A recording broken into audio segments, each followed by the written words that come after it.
It's so nice and peaceful out here in the Mediterranean Sea. I'm so glad that we don't have to face any issues with state-sanctioned pirates going around here. You're right, that would be a nightmare.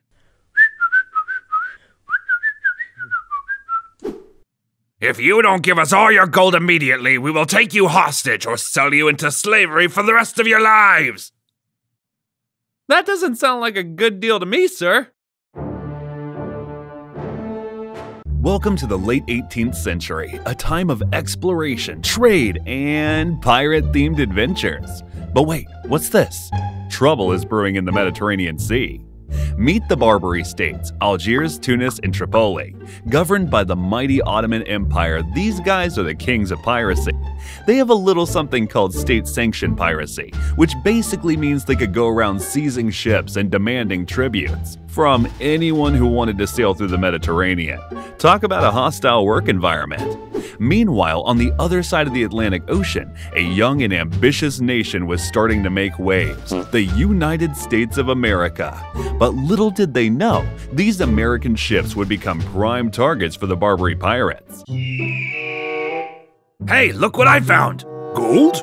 No, an American ship! Oh, do you think they have gold for us? No, but what about we just take all of them hostage and sell them into slavery? Well, that sounds like a fantastic idea to me. And so, the pirates struck gold. Well, not literally, but they did capture American sailors and held them for ransom or sold them into slavery. Not cool, man! The United States, being the diplomatic bunch they were, decided to negotiate with the Barbary states to free their captured sailors and protect their interests. In 1786, the United States sent its finest envoys, Thomas Jefferson and John Adams, to make this happen. Please, O mighty Barbary rulers, can we sort this out peacefully? Oh, sure thing. Just give us all your gold and we'll set your sailors free. Pinky promise! And so, the United States quickly had to realize that these pirates weren't exactly interested in a peaceful resolution. While Jefferson and Adams were facing ridiculous demands, the Barbary states continued to harass American ships. It was like playing a never-ending game of hide-and-seek in the middle of the Mediterranean.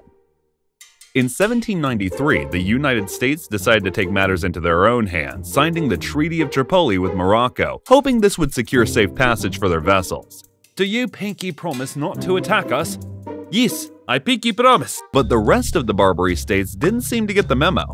They continued their piracy spree and demanded even more tribute payments from the United States. And then, in 1801, Tripoli's ruler, Yusuf Karamanli, came up with a brilliant idea. Why negotiate when you can just declare war on them? Hey, by the way, how are the negotiations going so far? Well, actually, they have just declared war on us. And now the American president Thomas Jefferson is starting to feel the heat from all those pirate-infested seas. Under President Jefferson's command, the United States Navy's Mediterranean Squadron was born. Commodore Richard Dale and his sailors now set sail to take on Tripoli. Sir, what is your great plan to defeat the enemy? Should we rain bullets or cannon fire upon them? No, we'll just block the port and let them starve to death. And so the Mediterranean Squadron initiated a blockade of Tripoli's port. Tripoli's wasn't exactly happy about this and started responding to the American blockade with heavy cannon fire. The battle started to get brutal, and the United States Navy started to clash with Tripoli's fleet. It was a game of cat and mouse on the high seas, with the United States being the cat and the Barbary sailors the mouse. This fight marked the official beginning of the war. The United States was determined to put an end to the pirate madness once and for all. Hey Tripolitans, we've come to rescue our sailors and put an end to your pirate party. Oh look, the Americans are here. Did you bring some new dance moves to entertain us? How about a little taste of freedom? The battles are intense, but the United States Navy is determined to show their naval heroism. And speaking of heroism, in August 1803, Lieutenant Stefan Decatur and his fearless men devised a plan to burn the captured American frigate USS Philadelphia. So how can we burn it down without them noticing? What do you mean without them noticing? We just go straight through. Oh, okay. Hey, how you doing? See ya! Decatur and his crew boarded the USS Philadelphia and successfully set it ablaze, much to the surprise of the Tripolitans. Known as the Philadelphia Incident, it became a symbol of American naval heroism. But the war was still far from over. The United States continues its relentless campaign against Tripoli, raining cannonballs and conducting surprise raids. The campaign finally results in the Battle of Tripoli Harbor, where the United States Navy, under the command of Commodore Edward Preble, faced off against Tripolitan forces defending the harbor. The American fleet, comprising warships such as the USS Constitution, USS Philadelphia, and USS Argus, launched a coordinated assault on Tripoli's harbor. Cannon fires erupted, lighting up the sky as the American warships unleashed their fury against Tripolitan forces. Amidst the chaos, the USS Constitution showcased its strength and resilience, delivering accurate and devastating blows against the enemy. The battle raged on, with the American fleet skillfully maneuvering and employing superior tactics to gain the upper hand. The American naval forces showcased their superior firepower, maneuverability, and well-trained crews. They target and disable Tripolitan gunboats, sinking or capturing many of them. After hours of intense back-and-forth exchanges of gunfire, the American fleet pressed on with unwavering determination, inching closer to victory. And so, with superior tactics and firepower, the American fleet emerged triumphant.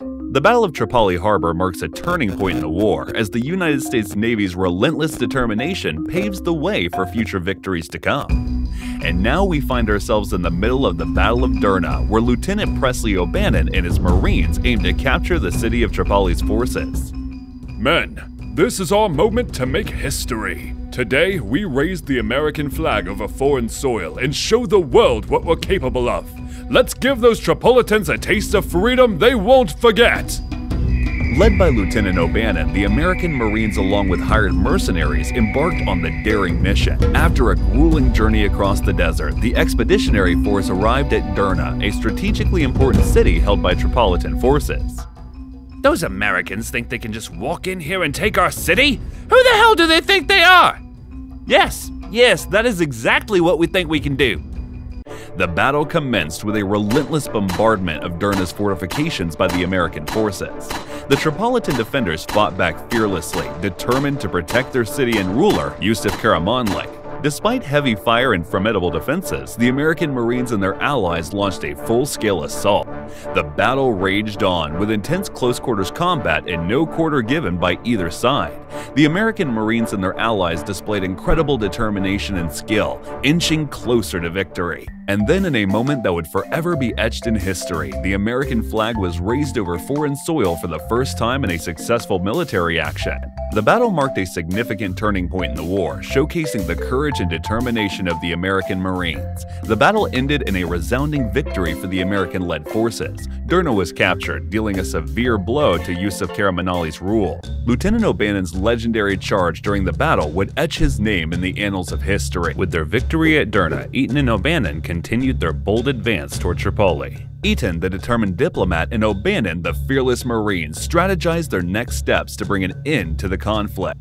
In the meantime, the United States pursued both military and diplomatic avenues to resolve the conflict. Eaton and O'Bannon pressed forward without further military operations, while diplomatic negotiations continued in the background. Peace? No! The United States, determined to protect its interests, increased the pressure on the Barbary states, causing internal power struggles and a growing willingness to negotiate. Now peace? Okay. After a series of diplomatic efforts and military operations, the Treaty of Peace and Amity was signed with Tripoli in 1805, bringing an end to the payment of tribute by the United States and securing the release of American prisoners, marking a significant milestone in the conflict. The ink on the treaty marked the end of the war and a significant victory for the United States. Okay, you guys can go now. Wow, thank you so much! So, we are free now? Well, I would rather call it under new management. The news of the treaty spread like wildfire, sparking celebrations among American sailors and diplomats who had endured the hardships of the war, bringing an end to the chapter of conflict and opening new possibilities for American trade and influence in the Mediterranean. Wow, I have no fear of piracy anymore! American merchants could now navigate the seas without fear of piracy, and the United States solidified its position as a rising maritime power. Now, the war may have ended, but its impact was felt far beyond the shores of Tripoli. The United States' resolute stance against piracy transformed its image on the international stage. European powers took notice of America's determination, resilience, and growing military capabilities. The success of the United States Navy in projecting power overseas showcased the American naval strength. The victories of the U.S. Navy not only protected American interests, but also laid the foundation for its expansion and modernization.